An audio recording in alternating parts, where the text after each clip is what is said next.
ख़बर शामिल कयूं पिया ब्रिटिश खां।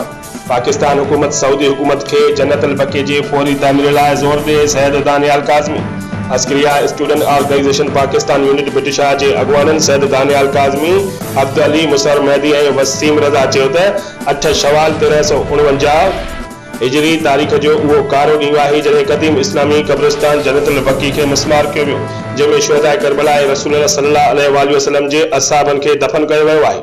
उनखे त्राही पेट कयो वियो जॾहिं त जन्नत अल बकी में दफ़न थियल शहीदनि जी तारीख़ पंहिंजी ज़िंदगी में इंतिहाई ज़ुल्म ऐं सितम जे वाक़िअनि सां भरियल आहे। हुन चयो त जन्नत अल बकी खे मिसमार करण जो क़दम आल साउद तरफ़ां उम्मत मुसलमान जे दिलि खे धकु आहे।